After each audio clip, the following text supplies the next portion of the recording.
જય શ્રી કૃષ્ણ મિત્રો, વિડીયો ગમે તો ચેનલને સબસ્ક્રાઈબ કરજો। આખો દિવસ પરિવારને રસોઈ બનાવનાર વહુ નિધિ આ ઘરની મોટી વહુ હતી। સવારે 5 વાગે જ ઉઠી જતી। આખા પરિવાર માટે ચા નાસ્તો, બાળકોનું ટિફિન, સસરા સાસુની દવા, પતિ માટે ભોજન બધું તે એકલી સંભાળતી।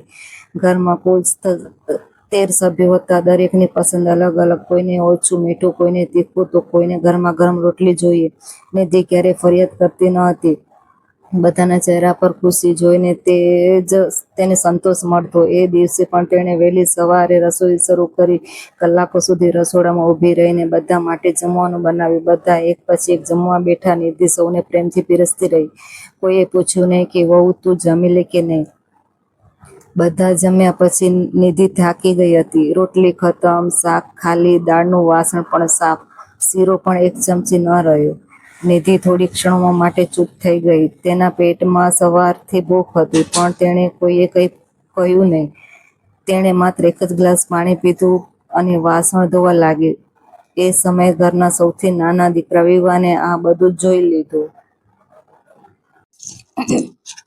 વિવાને પોતાની ભાભીને આખો દિવસ કામ કરતા જોઈને ખૂબ જ દુઃખ થયું। તેણે દાદાજી પાસે જઈને કહ્યું, દાદા, ભાભી સવારથી બધાનું કામ કરે છે, બધાને ગરમા ગરમ જમાડે છે, પણ પોતે તો એક ગ્લાસ પાણી પીધા પછી ફરી વાસણ ધોવા લાગે। કોઈએ એમને જમવા માટે પણ પૂછ્યું નથી। વિવાનની વાત સાંભળીને દાદાજી તરત જ રસોડામાં ગયા। ત્યાં વહુ શાંતિથી વાસણ ધોઈ રહી હતી। દાદાજીએ પ્રેમથી પૂછ્યું, વહુ, તું હજુ સુધી જમી નથી? વહુએ હસતા કહ્યું, પહેલા બધાને જમાડી દઉં, પછી હું જમી લઈશ બાપુજી।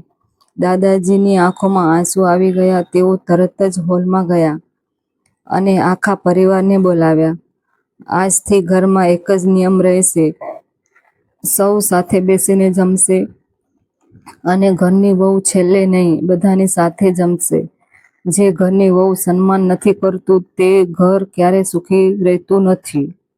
વિડીયો ગમ્યો હોય તો ચેનલને સબસ્ક્રાઈબ કરજો।